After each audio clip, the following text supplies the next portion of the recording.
नमो देवी महादेवी शिवायै सततं नमः। नमः प्रकृते भद्रायै नियता वृणतास्मतां। सर्वमङ्गलमाङ्गल्ये शिवे सर्वार्थसाधिके शरण्ये त्र्यम्बके गौरी नारायणि नमोऽस्तुते।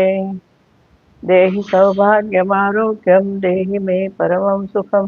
रूपं देहि जयं देहि यशो देहि द्विषो जहि। ओम श्री मात्रे नमः। अवधूत चिंतन श्री गुरुदेव दत्त सद्गुरुनाथ महाराज की जय। जय जय रघुवीर समर्थ। काल आपण जो मंत्र पाहिला नंतर ईश्वरी हे देवीचं नाव, पण आज 1 ऑगस्ट आहे। 1 ऑगस्ट 2026 लोकमान्य टिळकांची पुण्यतिथी आहे। त्यामुळे स्वराज्य हा माझा जन्मसिद्ध हक्क आहे आणि तो मी मिळवणारच, अशी सिंहगर्जना करणाऱ्या लोकमान्य टिळकांच्या चरणी सादर वंदन करूया आणि आपण आजच्या प्रवचनाला सुरुवात। काल आपण ईश्वरी हे देवीचं नाव बघितलं, त्याचा मंत्र आणि महात्म्य पाहिलं। त्यानंतर जी 10वी ऋचा आहे ती मनसक काम माकुती वाचा सत्यमशीमही अशी आहे। त्यातलं मनसः कामम हे जोडपद इथं घेतलेलं आहे आणि ते देवी मातेचं नाम म्हणून इथं त्या लेखकांनी स्वीकारलेलं आहे। यात मन या संबंधी विस्तृत माहिती आहे। विशेष म्हणजे लक्ष्मी म्हणजे विष्णूच्या मनातील इच्छा असा अर्थ इथं घेतलाय। हे कसं वैशिष्ट्य आहे ते आपण बघूया। श्लोक 162 ते 164 मध्ये हे विवेचन आहे। ओम मनसः कामाय नमः असा मंत्र यापासून तयार होतो, त्याचं महात्म्य आणि फलश्रुती आज आपण बघणार आहोत। थोडं वेगळं वाटेल आपल्याला, पण खूपच सुंदर विवेचन इथं आलेलं आहे। भगवती अशी म्हणते की श्रेष्ठ आणि अप्राकृत म्हणजे प्रकृतीच्या पलीकडचं दिव्य म्हणतो। एखादी गोष्ट प्रकृतीच्या पलीकडची आपल्याला वाटते की आपण दिव्य म्हणतो। दिव्य अस्त्र, दिव्य वस्त्र, दिव्य दर्शन असं म्हणतो आपण। तेव्हा अप्राकृत म्हणजे दिव्य विशेष, तसेच पृथ्वी अंतरिक्ष आणि स्वर्गातल्या नेहमी आनंदमय असणाऱ्या अशा सर्व इच्छा माझ्यामध्ये आश्रय करून राहतात। फार वेगळा अर्थ इथं घेतलेला आहे। मनातल्या इच्छा मनसः काम, मनाच्या इच्छा कुठल्या आहेत त्या, तर श्रेष्ठ, अप्राकृत आहेत, दिव्य आहेत, विशेष आहेत, पृथ्वी अंतरिक्ष आणि स्वर्ग यामध्ये असणाऱ्या आनंदमय अशा त्या सर्व इच्छा आहेत। हे आपण लक्षात घेऊया। इथं जोडपद घेतलेलं आहे, त्यानुसार पुढे त्याचं स्पष्टीकरण ग्रंथकर्त्यांनी केलंय। मनसः काममधील मनसः हे पद मनस या नपुंसकलिंगी नामाचं पंचमी षष्टी विभक्तीचं एकवचनी रूप आहे। इथं षष्टी विभक्तीप्रमाणे मनाची असा अर्थ घेतलाय। त्यामुळे मनाची इच्छा काय असते याबद्दल लक्ष्मी इथे बोलत आहे। पहिल्यांदा आपण मनाविषयी बृहदारण्यक उपनिषदामध्ये काय बघितलंय ते बघूया। कामः संकल्पको विचिकित्सा श्रद्धा अश्रद्धा धृतिरधृती ह्रीर भीर इत्येतत् सर्व मन एव। हे का सांगते तर पुढे त्याचा स्पष्टीकरण त्या दृष्टीने येईल, म्हणून हे मी आधी सांगते आपल्याला की मन कशाला म्हटलंय आपल्या बृहदारण्यक उपनिषदामध्ये, तर कामः संकल्पको इच्छांचे संकल्प करणारा, विचिकित्सा करणारा, श्रद्धा अश्रद्धा ठेवणारा, धृती अधृती म्हणजे धैर्य किंवा भीती, अधृती असं री लज्जा भीती, हे सगळं काय आहे, हे सगळं मिळून मन आहे असं बृहदारण्यक उपनिषदामध्ये 1.5.3 मध्ये म्हटलेलं आहे।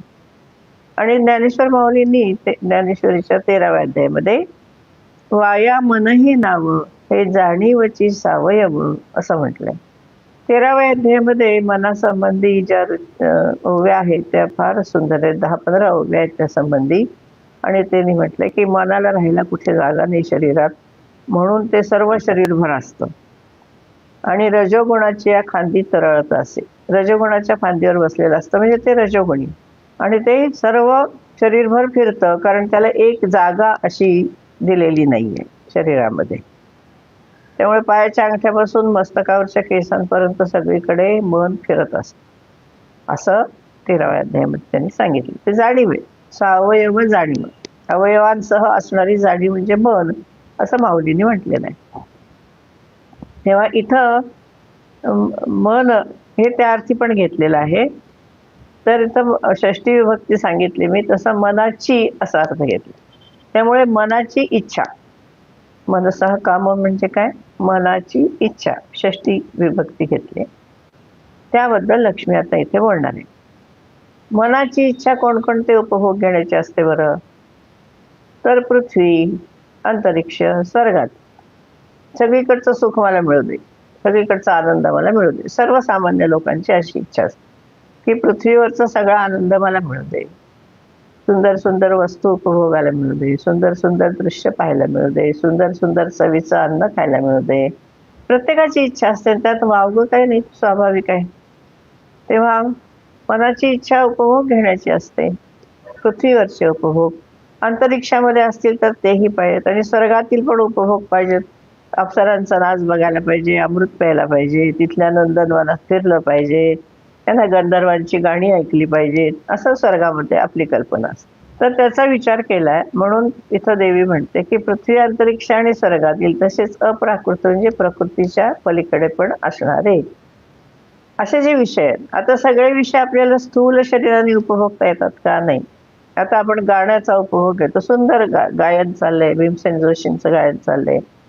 आपण कशाने उपभोग घेतो? त्याचा कानाने, श्रवणाने उपभोग घेतो आणि मन श्रवणाच्या ठिकाणी येतं आणि ते त्या गाण्याचा आस्वाद घेतो. कुठलीही कलाकुसर बघा, नृत्य, नाट्य, एखादं सुंदर काव्य आहे, सगळे काही उपभोग आपण स्थूल प्रकृतीने घेत नाही ना, आपल्या इंद्रियांच्या द्वारा, ज्ञानेंद्रियांच्या द्वारा पण आपण घेतो.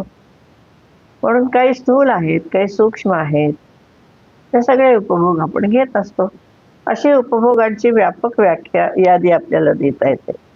म्हणजे स्थूल भोग आपले जे आहेत, शरीराने सुंदर वस्त्र घातले, परफ्युम्स लावलेले आहेत आणि दागदागिने घातलेले आहेत, सुंदर वाहनामध्ये बसलेलो आहे, घर खूप छान, हे सगळे स्थूल उपभोग आहेत.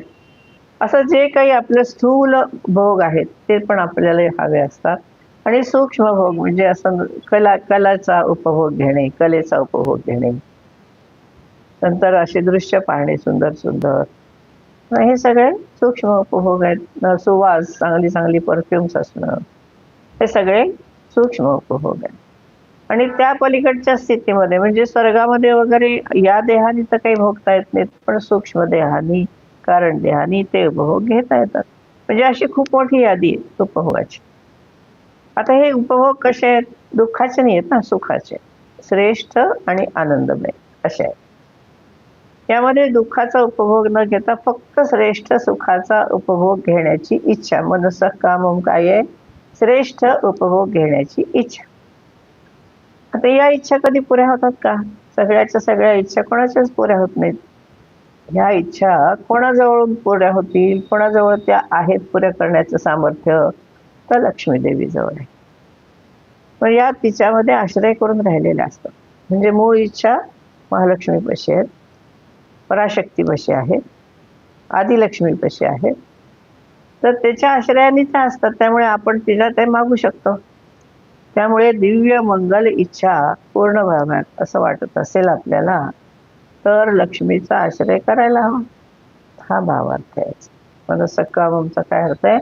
मनाची जी इच्छा आहे, मग स्थूल उपभोग आहेत, सूक्ष्म उपभोग आहेत, स्वर्गातला आनंद आहे, अंतरिक्षातला आनंद आहे, पृथ्वीवरचा आनंद आहे, ह्या सगळा आनंद आपल्याला मंगल प्रकारे, मंगल तऱ्हेने आपल्याला जर घ्यायचा असेल तर आपल्याला कोणापाशी जायला पाहिजे? महालक्ष्मीपाशी, देवीपाशी जायला पाहिजे, आदिशक्तीपाशी जायला पाहिजे. का? तर तिच्याजवळ ह्या सगळ्या इच्छांचा साठा आहे आणि ती त्या उदार मनाने आपल्या भक्ताला देते. आता आपण बघितलं स्थूल आणि सूक्ष्म अशा दोन्ही प्रकाराने आपल्या इच्छा आपल्याला पुऱ्या करता येतात. तर कोणत्या आहेत? भूमीवरच्या, अंतरिक्षातल्या, स्वर्गातील दिव्य.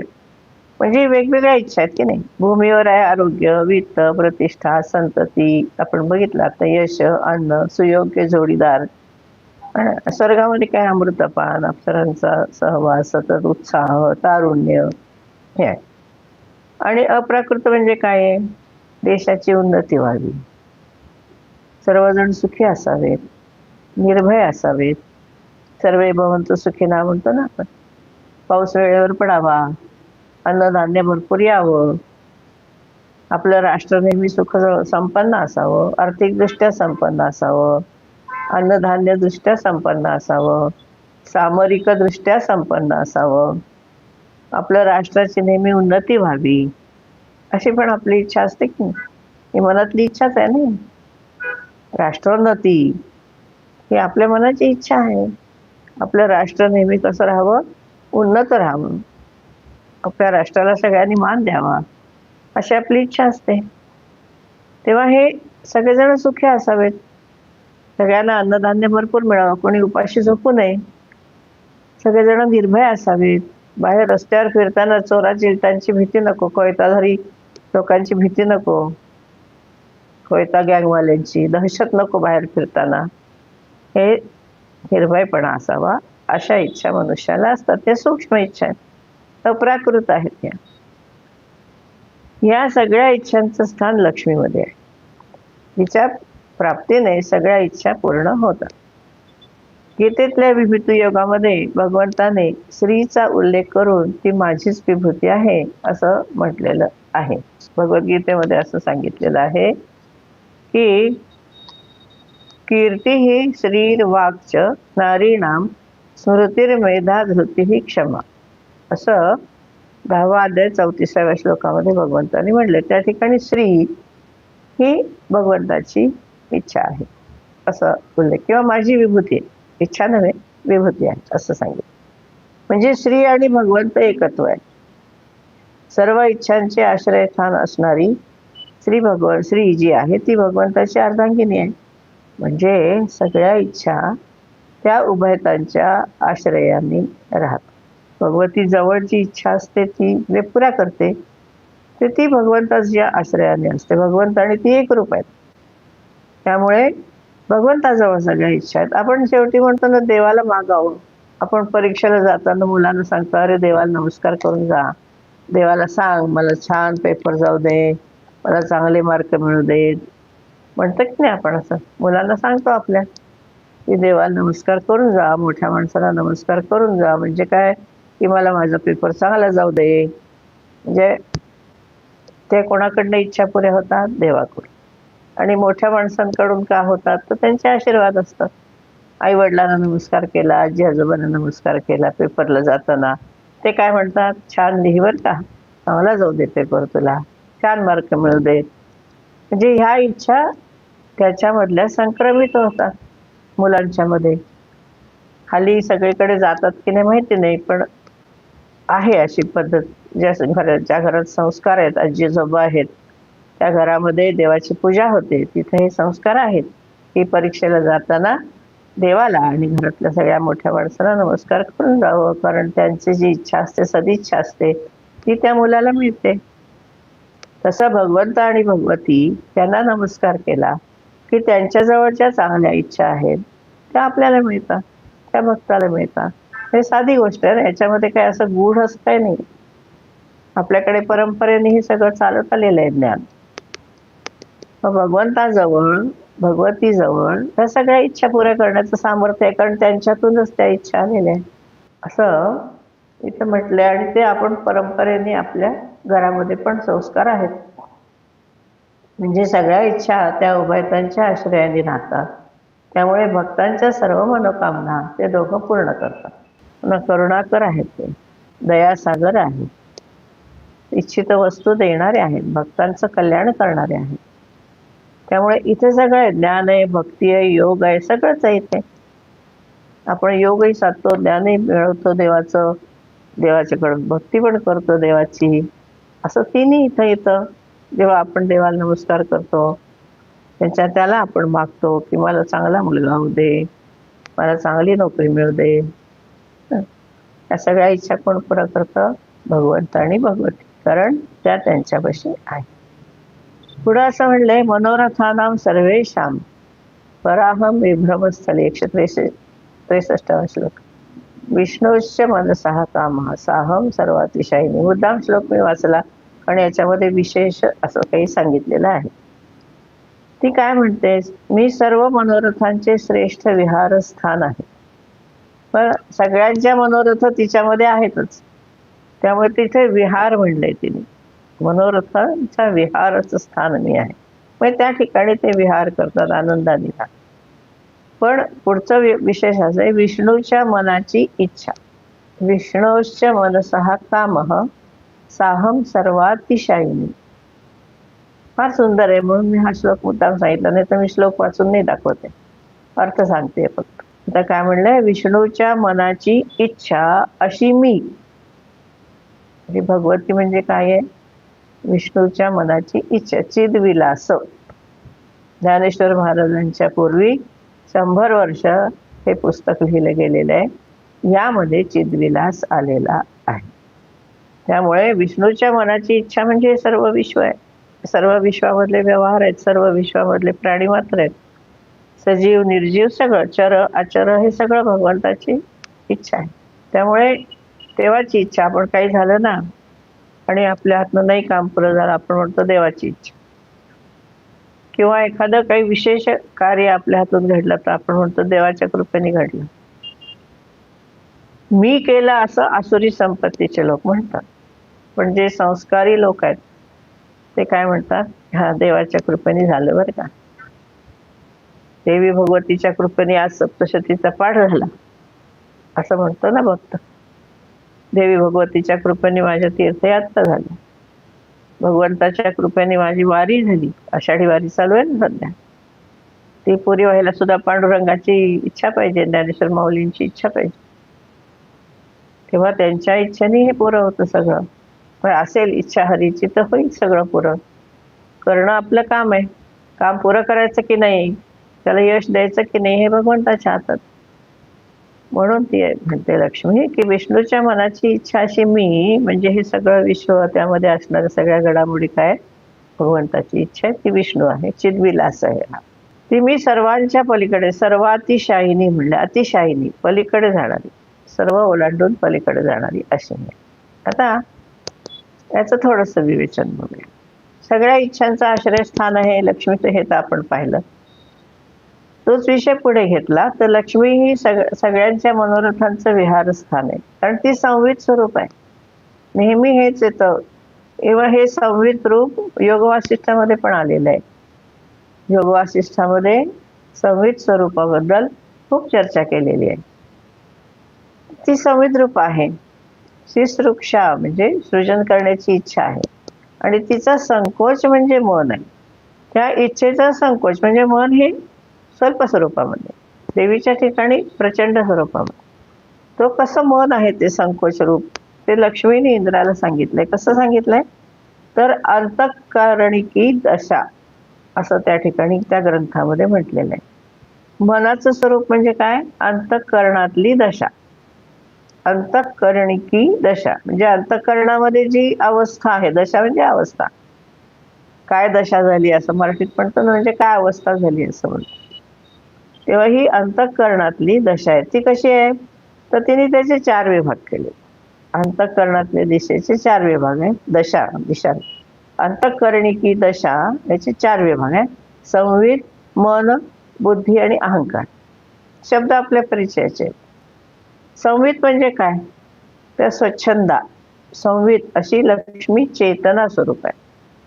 ती चेतना संकोच पावली की ते चित्त असं म्हटलं जातं, अंतःकरण असं म्हटलं जातं. म्हणजे आपलं मन कसं आहे, लक्ष्मीच्या संवित स्वरूपाचं छोटं स्वरूप आहे.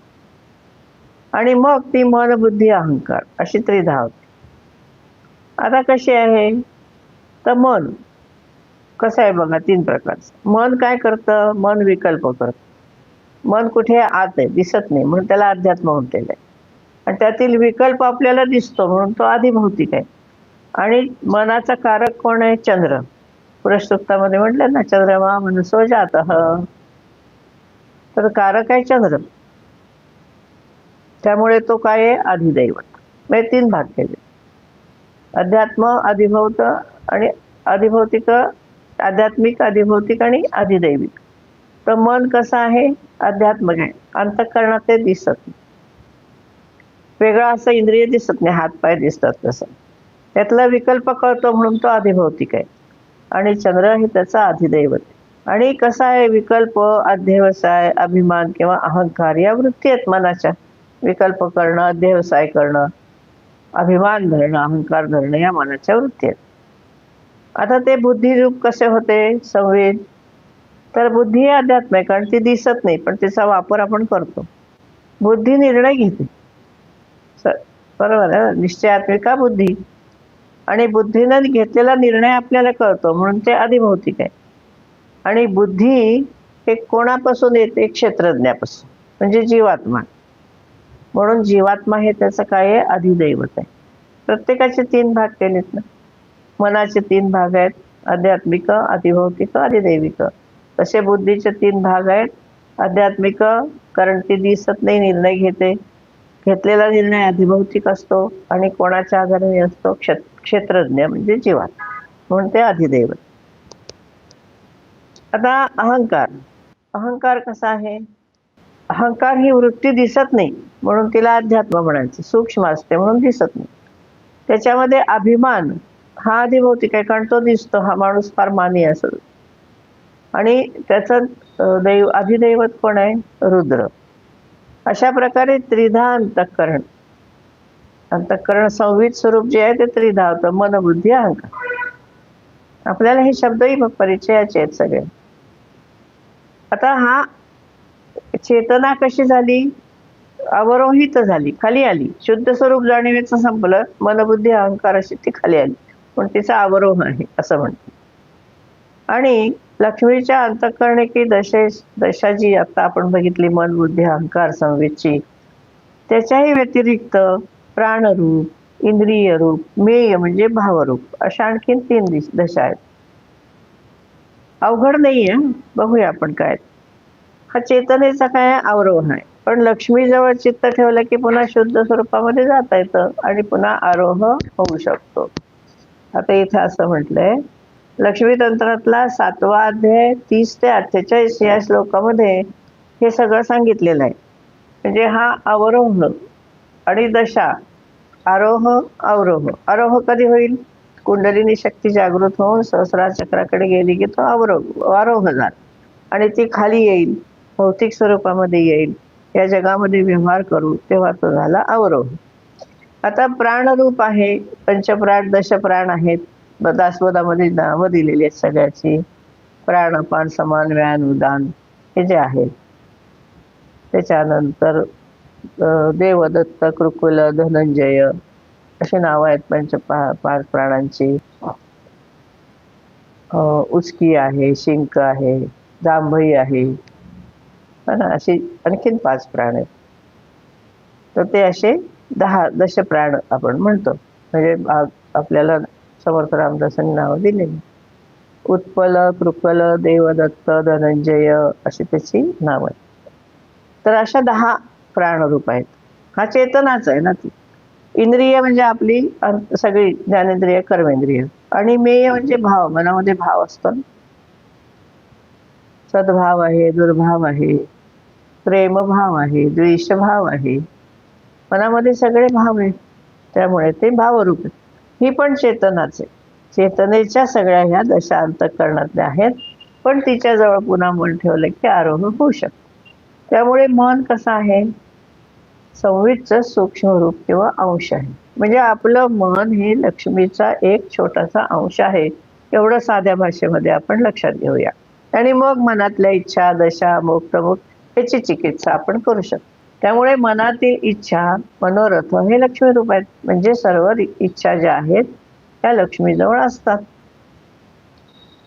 म्हणून ती सर्व मनोरथांचे विहारस्थान आहे असं म्हटलं. कारण लक्ष्मी ही विष्णूची इच्छा आहे असं जे म्हटलंय ते त्यामुळे की ती संवित आहे, चेतना आहे, अहंता आहे, भावरूप आहे, आपल्याला एखादी कविता वाचली आईवरची की डोळ्यात पाणी येतं की नाही? कोणाची एखाद्याची दुर्दशा झाली असेल आणि तो त्या अवस्थेतून बाहेर पडायचा असेल तर आपण त्याला करुणा येते की नाही आपल्याला? आपण त्याला मदत करतो सगळी. तेव्हा हे सगळे भावरूप, हे सगळं कसं आहे? भगवान विष्णूचं मन आहे. म्हणून ती विष्णूची इच्छा आहे. त्याच्या इच्छेने जगाचा व्यापार घडतो. त्यामुळे जगाच्या व्यापारात देवीला शोधलं तर देवी सापडेल का? तर ती नारायणाच्या अंतःकरणामध्ये आहे. आणि आपलं सगळं रूप जे आहे, सूक्ष्म रूप आहे, ते देवीचं छोटंसं अंशात्मक रूप आहोत आपण सुद्धा. ती नारायणाच्या अंतःकरणात, म्हणून ती आपल्याला पलीकडची वाटते, सर्व अतिशायिनी वाटते. पण तिच्यापर्यंत पोहोचायचं असेल तर आपल्याला काय करायला हवं? उपासना करायला. आचार्य उपदेश घ्यायला पाहिजे, गुरु उपदेश घ्यायला पाहिजे आणि सत्कर्म करायला पाहिजे. म्हणजे पुन्हा भगवद्गीता इथे. त्यामुळे देवांना पण ह्याची जाणीव आहे. स्वर्गामध्ये जे देव आहेत, पुण्यात्मे जे असतात ते स्वर्गामध्ये देव म्हणून राहतात. मुख्य देव 3च आहेत, ब्रह्मा विष्णू महेश. पण हे बाकीचे देव आहेत सगळे, अष्टदिक्पाल जे आहेत सगळे नंतर आणि स्वर्गामध्ये जे राहतात ते इथे पुण्यकर्म केलं की स्वर्गामध्ये जातात, ते देव समजले जातात. तर हे जे असे आहेत ते देव मनसा काम अशी देवीची स्तुती करतात. हा 9 अक्षरी मंत्र सगळ्या इच्छांची पूर्ती करणारा, समृद्धी देणारा आहे. साधारणतः प्रत्येक मंत्राची फलश्रुती सांगताना हा मंत्र कुणी जपला, त्याचं फलप्राप्ती काय झालं हे सांगितले दरवेळेला आपण बघतो. त्यामुळं इथं मनसः कामम अशी देवीची स्तुती करून तिला प्रसन्न केले देवांनी. आणि देवी विष्णूची इच्छा असल्यामुळे या इच्छेला मान मिळतो. आणि सामान्य माणूस नाही ते जाणू शकत, पण देवांना ते समजतं, ते त्या क्षमतेचे आहेत. म्हणून विष्णूचं संवित स्वरूप जाणून त्यांनी त्याची स्तुती केली. संवित रूपा लक्ष्मी ही आहे, त्यामुळे लक्ष्मी प्रसन्न झाली, हा भावार्थ. आता मनसः काम या पदापासून 9 अक्षरी मंत्र तयार होतो. ओम मनसः कामाय नमः. हे लक्ष्मीचा मंत्र आहे, लक्षात घ्या. या मंत्राचा लक्ष्मीच्या इच्छा शक्ती रूपाशी संबंध आहे. ज्ञान क्रिया इच्छा, ज्ञान इच्छा क्रिया 3 मूळ शक्ती आहे, ते आपण बघितलं आतापर्यंत. त्यातली इच्छाशक्ती आता लक्षात येईल आपल्याला. मनसः काम म्हणजे काय? मनातली इच्छाशक्ती, त्या रूपाशी संबंध आहे. त्यामुळे जपानी जपकर्त्याची इच्छाशक्ती वाढते. विल पॉवर या शब्दात सांगितलं तर कळेलच. विल पॉवर वाढते आणि त्याला सगळी कामं पूर्ण करता येतात. स्वतःच्या सर्व इच्छांची तृप्ती करून घेता येते. म्हणून त्याच्या इच्छांची पूर्ती होते. भौतिक आणि आत्मिक समृद्धी त्याला प्राप्त होते. या अध्यायामध्ये लक्ष्मीचं वैश्विक शक्ती म्हणून रूप, मी दरवेळेला सांगते की निसर्ग आणि आपण याविषयी ह्या सगळ्या श्रीसूक्त आहेत. आपला अन्योन्य संबंध कसा आहे, आपण कोण आहोत, निसर्गाशी कसे एकरूप आहोत, जी निसर्गातली जी शक्ती आहे, जी विष्णूची पराशक्ती आहे किंवा परमात्म्याची पराशक्ती, तिचं आपण कसं रूप आहोत, कशा प्रकारे आपण तिच्याशी जोडले जातो, हे सगळं आपण आतापर्यंत पाहतोय. म्हणून ही जी वैश्विक शक्ती आहे, ही वैश्विक शक्ती चराचर सृष्टीमध्ये आहे आणि ती अवनत रूप आहे ना, तिचं दिव्य रूप नाहीये, कारण आपल्याला दिसतं ते. प्रत्येक जीव हा या विश्वशक्तीचा अंश आहे. त्यामुळे त्या शक्तीचे गुणधर्म स्वल्प प्रमाणात का होईना पण त्या जीवामध्ये असतात. पण आता तो जो गुणधर्म आहे तो वाढवायचा, तो जाणून घ्यायचा, त्याची कला आणि त्याचा उपयोग समृद्धीसाठी करून घेतला पाहिजे की नाही. आपण म्हणतो अरे तू चाल गड्या, तुला रे भीती कोणाची, असं एक गाणं आहे मराठीमध्ये. तू काम कर ना, तुला का घाबरतो? तू काम करून तुला होईल, हे तू करू शकतो, यू कॅन डू इट असं म्हणतो ना. Come on, you can do it असं देतात की नाही उत्साह.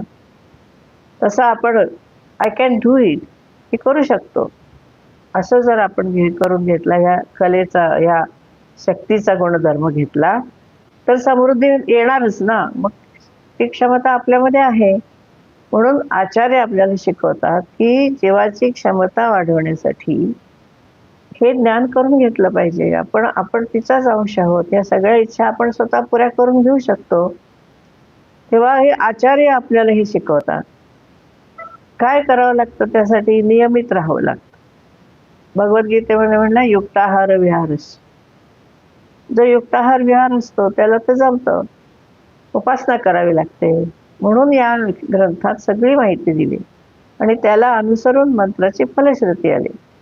मनुष्य उगाचच दुःखी दिसतो, स्वतःला अल्पशक्त समजतो आणि मग त्याला वाटतं की आपण फार कमी पडतोय सगळीकडे. असं नाही. मग आपल्याला सांगतात, आता खूप लोकांचे सिटिंग्स वगैरे होतात बघा, इच्छाशक्तीसाठी, प्राणायामासाठी, आपली ताकद वाढवण्यासाठी. पण हे सगळं आपल्यामध्ये आहे, हे आपल्या ग्रंथाने आधीच सांगितलं की हे सगळी विश्वातली शक्ती आपल्यामध्ये आहे. का आपण निराश व्हायचं? का आपल्याला कमीपणा घ्यायचा? असं नाहीये. आपल्यामध्ये सगळी ताकद आहे. तेव्हा इच्छांची पूर्ती आपण करून घेऊ शकतो. उगाचच दुःखी दिसायचं कारण नाही. आपल्या इच्छेची पूर्ती झाली नाही की तो दुःखी होतो. बरं, एक इच्छा पूर्ण झाली तर दुसरी इच्छा पुरी होते, अखंड मालिका होते. तसं होऊ नये म्हणून या विश्वाला जाणायला पाहिजे, विश्वातल्या शक्तीला जाणायला पाहिजे, स्वतःच्या शक्तीला जाणायला पाहिजे.